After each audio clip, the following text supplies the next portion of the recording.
No, I don't want to.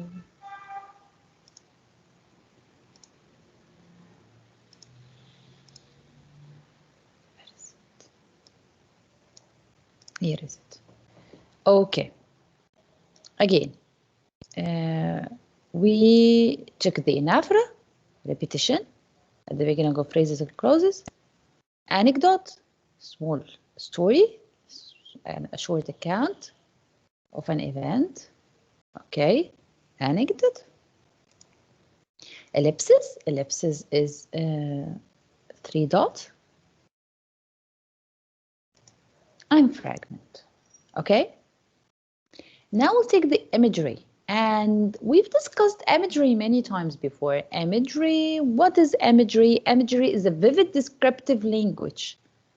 A vivid descriptive language that helps a reader picture sensory details in a literary work.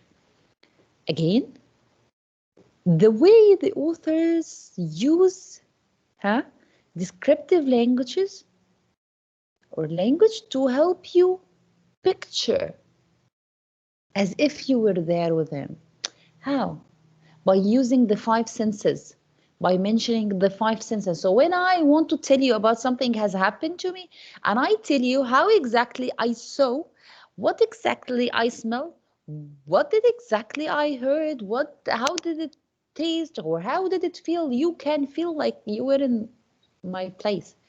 Because this is using the 5 senses, and everything in the word is felt by our 5 senses. So imagery includes language that appeals to various senses and experiences, including the following terms. What we're gonna take now is the first time to be taken. These kinds of imagery is the first time to take. In imagery, it is divided into number one, auditory imagery. Auditory imagery is what I hear. So when the author writes, bells clanged endlessly above my head. Wow. The voice of the bell, which has its sounds familiar like the roar of trees and the crack of branches, common things but nothing so like beating on a box. This is from An Old Man's Winter Nights by Robert Frost.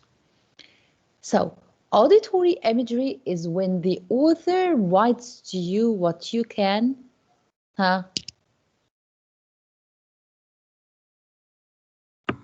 Here. Grade 10, are you still alive?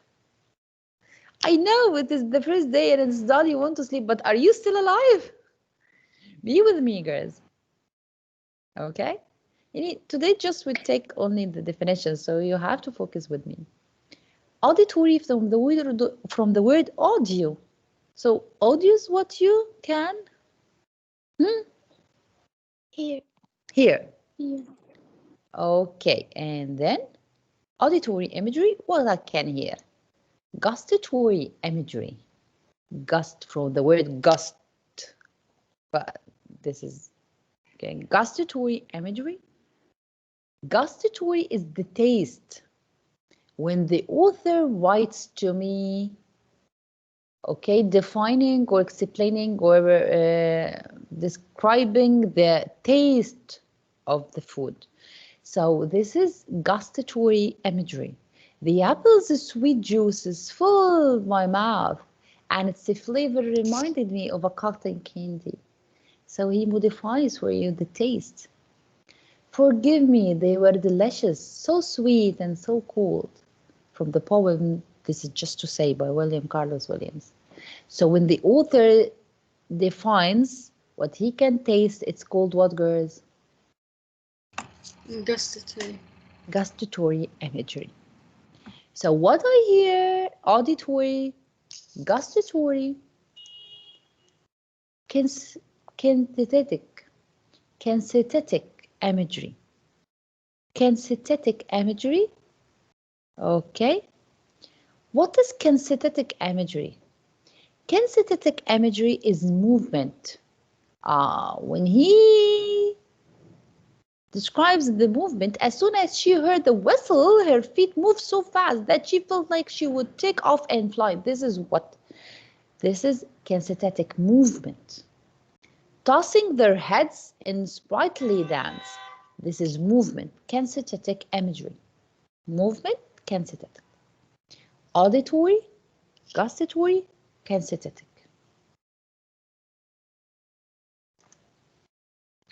Olfactory imagery. Olfactory imagery. Smell. The aroma of a fresh baked bread tickled his nose. See the sweetness of the expression? The aroma of fresh baked bread tickled his nose. Julius' socks, still soaked with the sweat from Tuesday's PE class, filled the classroom with an aroma akin to that of salty, week-old rotting fish. Oh. Auditory, gustatory, olfactory. Auditory, gustatory, olfactory. Girls, say with me. Auditory, gustatory, olfactory. And kinesthetic is the movement. Then organic imagery. Organic is emotion. A lump formed in the back of his throat and he blinked back his tears. This is how he feels. Weary and without hope of rest, I continued my tiring journey. This is what? This is emotion. Organic imagery. And then tactile. Tactile imagery is the touch. Tactile imagery is the touch. The velvet dress tickled her ankle. The bed linens might just as well be ice and the cloud snow. From Robert Frost, The Witch of Oz. Oh, auditory, gustatory. This is what? Olfactory. Yeah. Olfactory. Yeah. I said olfactory. Olfactory. Again. Auditory, gustatory, olfactory, kinesthetic. Tactile. Okay? Yes, yes. With me, Grace? Yes. Yes, yes. Okay. Yes? A question? No. Okay. Then, we forgot one. What did we forget? Feelings, emotions. Organic. Organic. Then the last one. The last one is visual imagery. Visual is Sight. sight. Sight. Visual is, visual is the sight. The mountain was covered in pure white snow.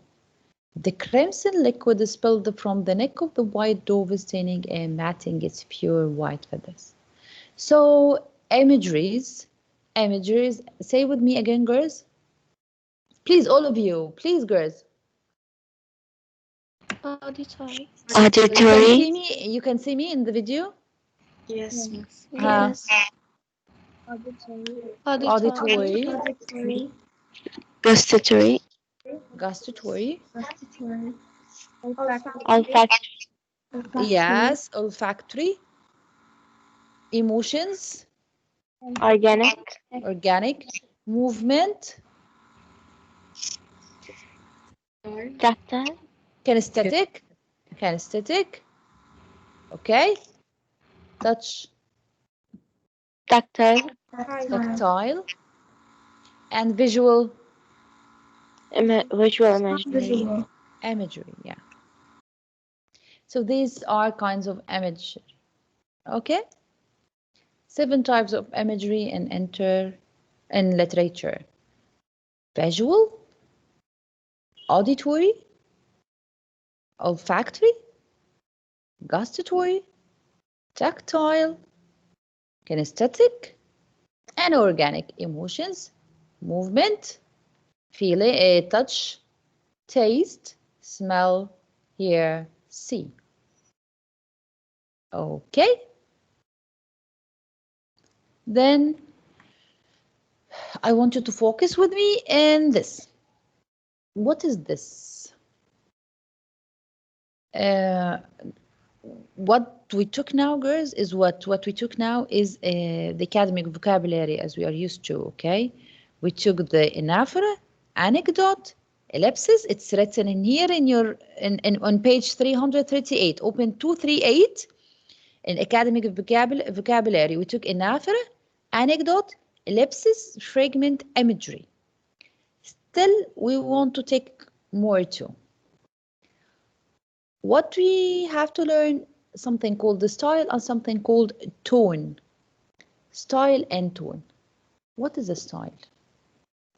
When you wake up in the morning and you'd like to wear a dress and you want to go out wearing a dress, this is your style. But what if your friend never wears dresses? She always wears hoodies and sweatpants. This is her style. What if your sister, another sister, insists to wear baggy or slouchy pants and baggy shirts? This is her style. Another one of your friends, she insists to wear shorts and fitted t-shirts. This is her style. Her style is how she forms pieces of her cloth together. How she forms pieces of cloth together. The same with author. How he puts pieces of words together. The way in which the author uses word choice, sentence structure, figurative language, and arrangement of sentences and ideas. This is his style. He likes to put the words together this way. I have my way. Look, girls, if you attend physics class, who teaches you physics? Miss Fatwa. Okay. Teacher Fadwa talks in English and she explains physics. Teacher Nada talks in English and she explains English. Both of us talk in English, right? Do we talk the same way? No. Why? Because I have my style. Teacher Fadwa has her style. So the way I arrange the words together is different than the way Teacher Fadwa arranges the words together. So if you do not hear our voice and you do not see our faces, if you received a letter from Teacher Nada and a letter from Teacher Fadwa and you mix them both, you don't know what from whom. Can you differentiate or not? Yes. How? From the style.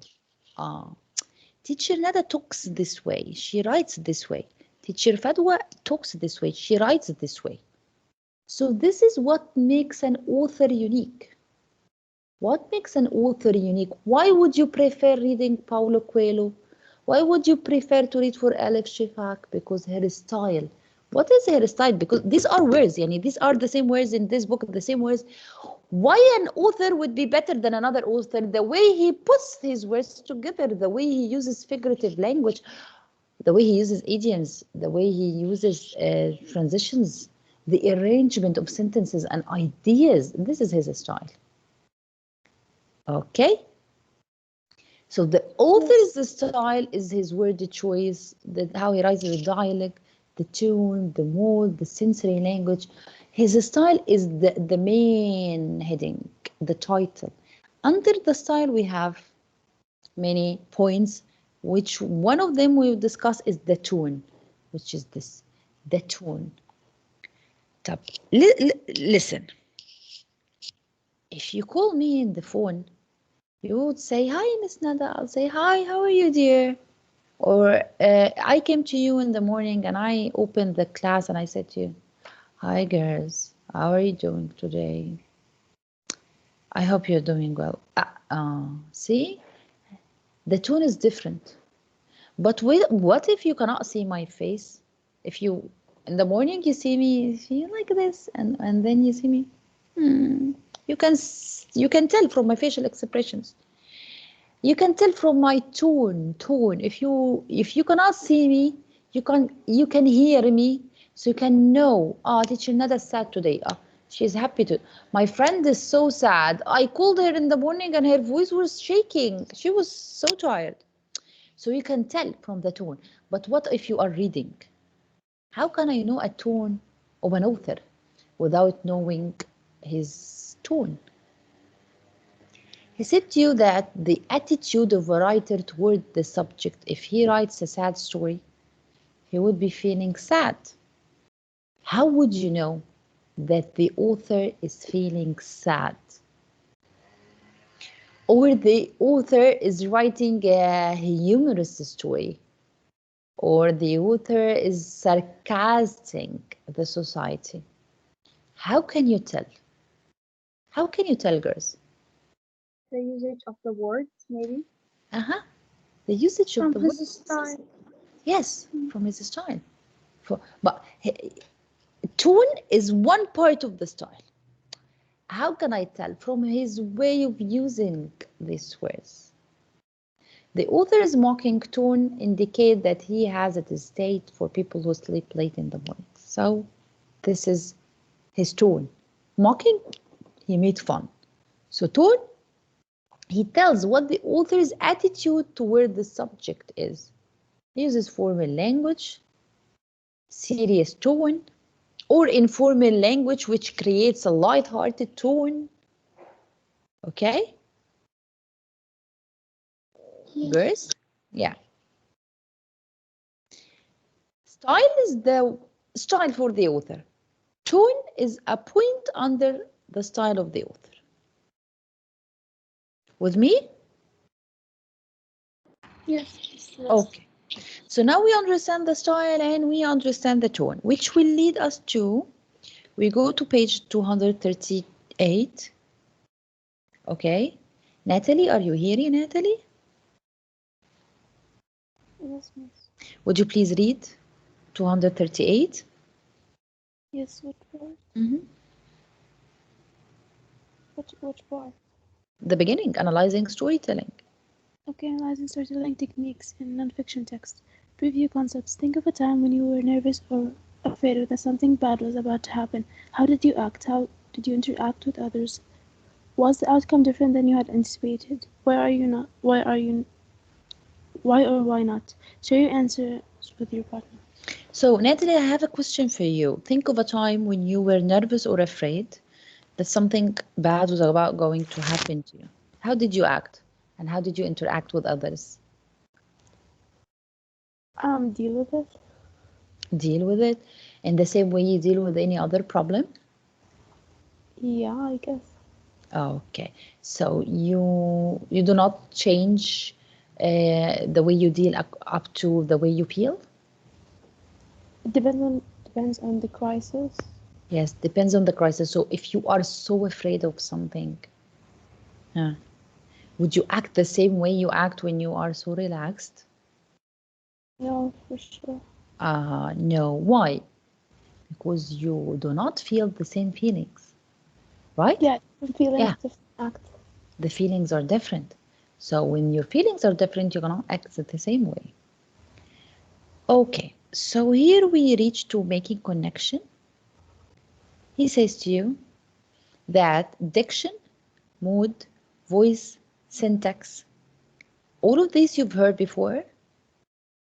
But what do they mean and how they are related? Okay, here girls, we start with the diction.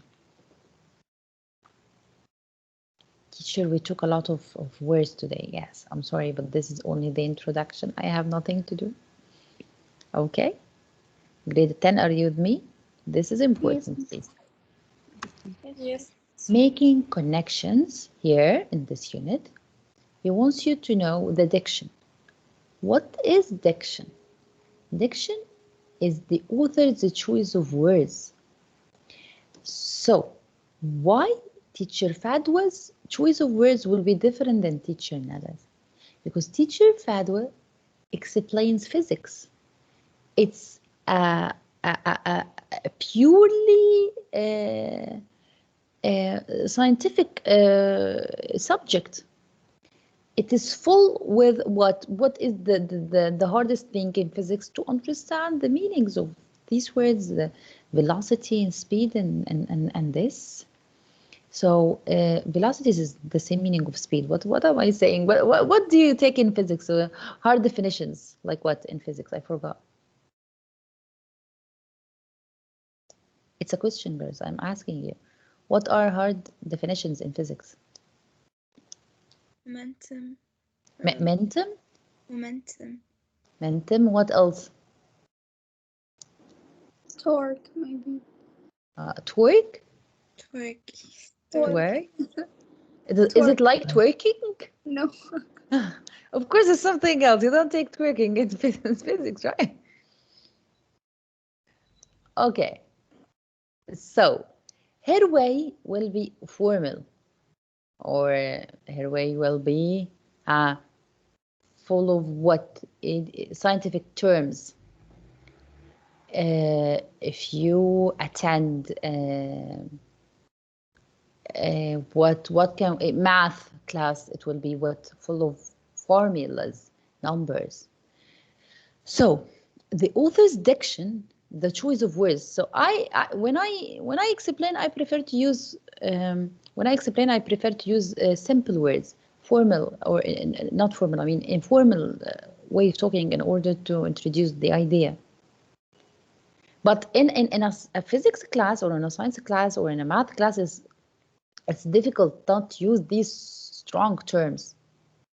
So is the author's way descriptive or general? Is his way humorous or serious, positive or negative toward the topic, optimistic or pessimistic? This diction, how he chooses the words. The choice of words is diction. Again, who brushes her teeth? Girls? Who is in the bathroom brushes her teeth? Huh? Hello?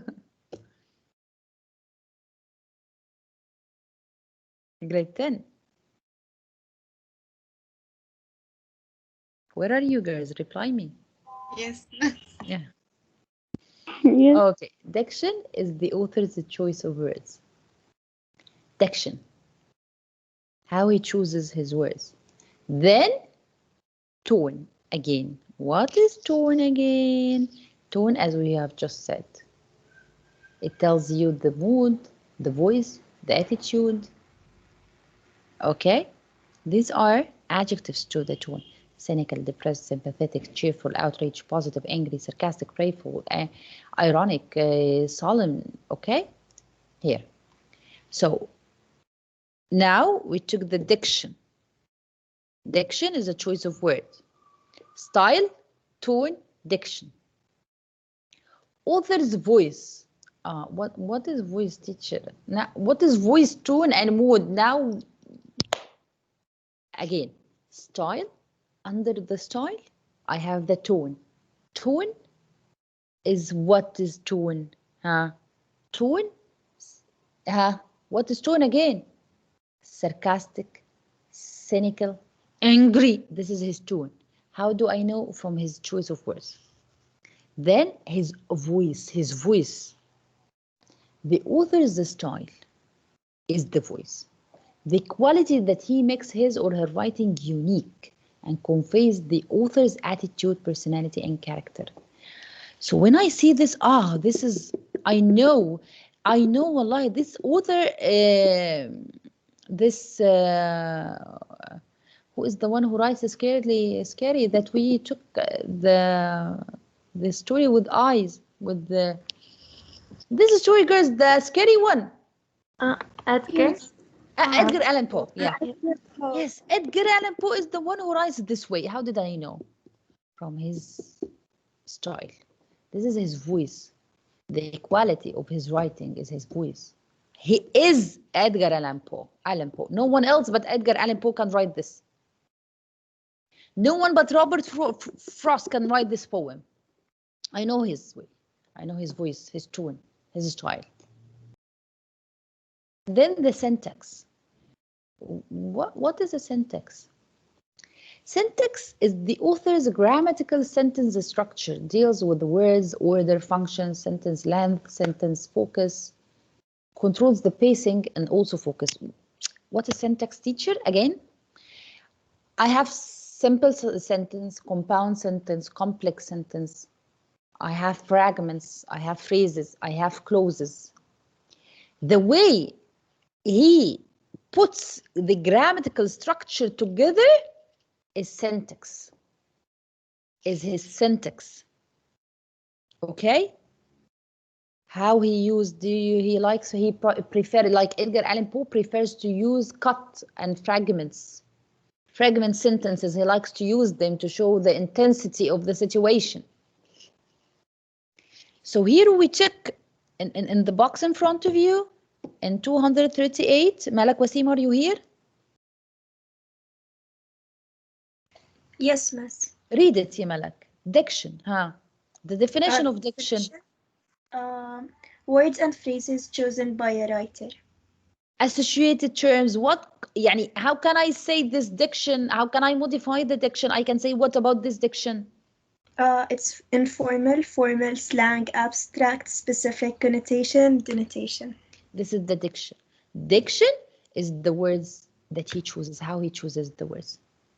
The mood, ya Malak, the mood.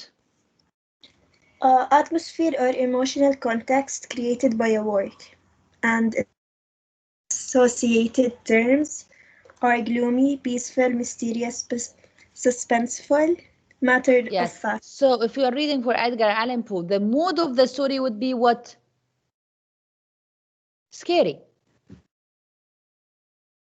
Okay? Okay, miss. If you are reading the sneeze for Dostoevsky. Sarcasm. Yeah, sarcasm. Then the voice, ya Malak? Distinctive personality and tone of the writer, and its associated terms are authentic, sarcastic, thoughtful, self-deprecating, witty, and confident. Yes, and then we take the syntax, how he formed the grammatical structure of the sentences together. Order in which words are put together in phrases, clauses, and sentences, and its associated terms are simple sentences, complex sentences, inverted, rambling, fragments, and questions. Yes, so then he says to you, this is a way, I forgot I put this slide. This is a way different authors use their words. So a woman would have said, it hurts when your child is ungrateful. She doesn't like that her child is ungrateful. He doesn't thank her.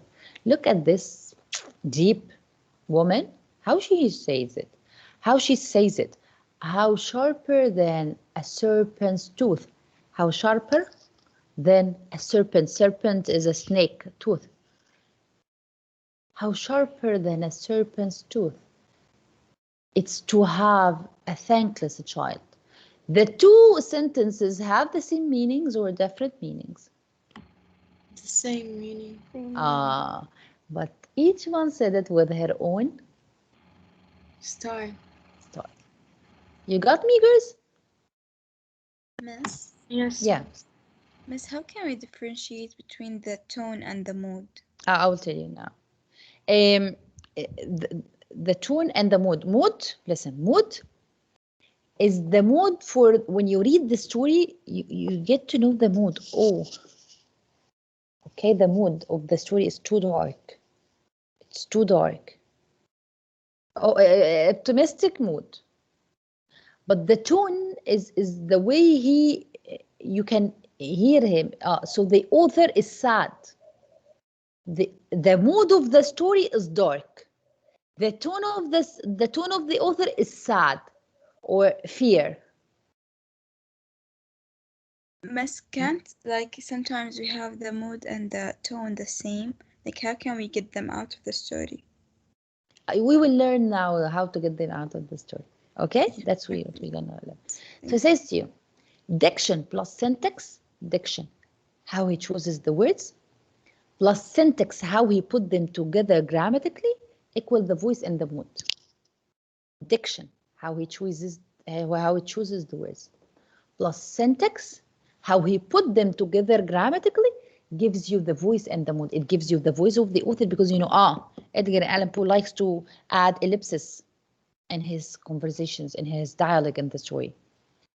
It's scary. We don't know what's going to happen. This is the mood, which is eventually is the author's style, his voice and his mood. How I achieve the voice and the mood? By diction and syntax. So if he asks me what is the mood of the story, I would look at the words. How he choose the words. The words are scary. So it is scary. How he put the sentences together in a way that only Edgar Allan Poe can do it. So this is a voice of Edgar Allan Poe. This is his voice, but this is the mood of the story, because his voice is the same voice in all stories, but the mood is different in the stories. Maybe he writes a humorous one. Maybe he writes a poem, The Raven. So the mood, it changes, but the voice usually remains the same, unless he means to change it. Okay, because voice is how the author chooses his words. Following me?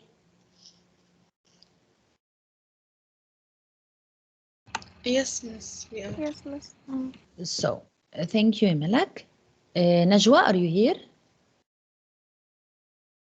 Yes. Najwa, read, please. From authors. From the author's choice. Authors choose their words carefully and put these words into just the right combination to communicate meaning. Through these words, the author's voice creates the mood of a work. For example, an author who writes with formal words and complex sentences creates a scholarly mood. His use of academic language may create a voice that is intellectual and possibly consistent. Yes. So if the author writes with formal words and complex sentences, the mood is scholarly. Scholarly, like you read a physics book.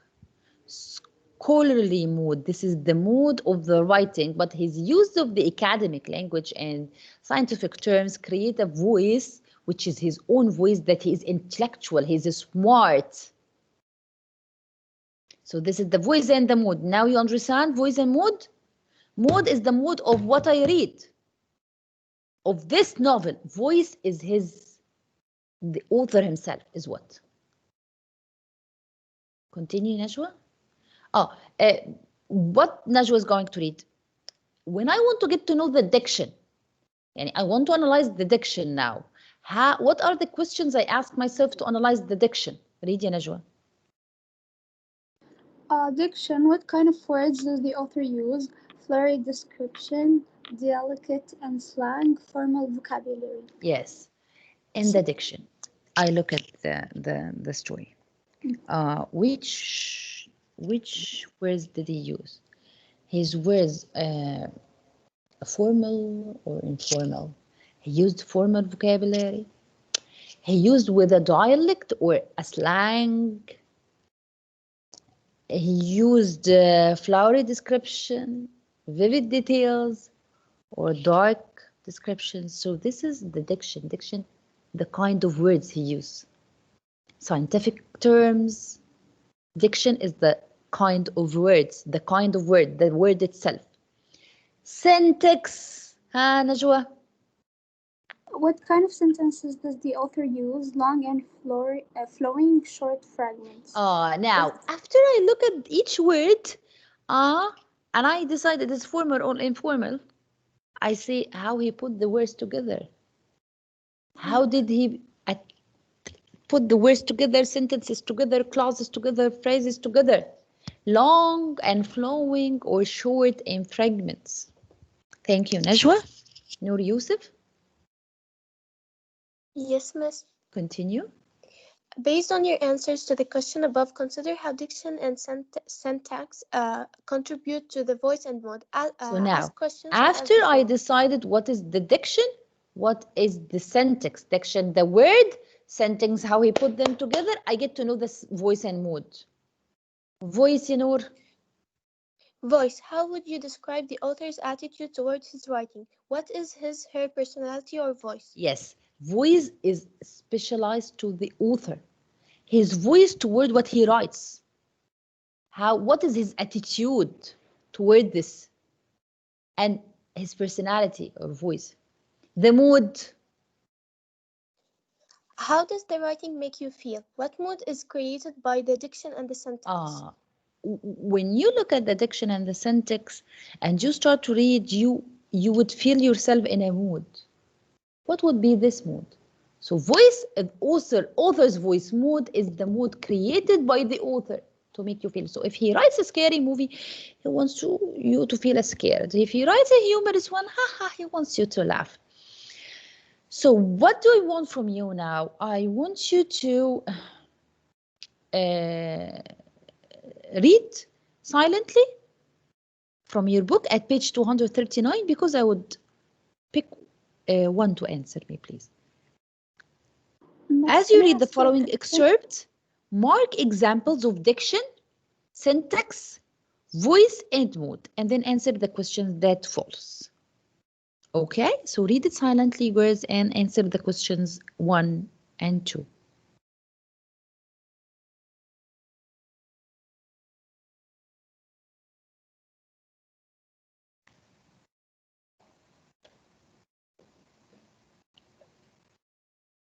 I'll excuse you for a moment. I want to close the window because I feel cold while you read.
Okay, girls, I came.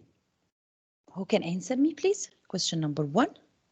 How would you describe the Cash's diction? How does his diction create the mood? And how does his diction shape the voice of the piece? We should describe the voice. Who wants to discuss with me, girls? Who wants to discuss with me? Can I? Okay, Sarah. How would you what is the excerpt talking about? It was talking about how he was burnt and he saw his friend in his way, and he was burnt as well, and the way they were like walking home, and he saw his grandparents and like this, and the way he like considered them as Buddha, which is like he's one in religion called Buddhism. That's Yes. Girls, do we finish 10:10? Is it your break? yes. Oh, Yes. okay. So we stop here. Sarah, you would discuss it with me. You would discuss question 1A. And other girls, please, your homework is to read it, try to analyze it, and understand it. Please, it's important. Okay, we discuss it, inshallah, maybe after tomorrow. We have literature too. Don't forget, ya Sarah, it's your turn. Okay? Yes. Okay. Bye, girls. Have a Thank nice you. break. Bye. So much. Bye, Bye. miss. Bye, Bye, miss. guys. Bye, miss.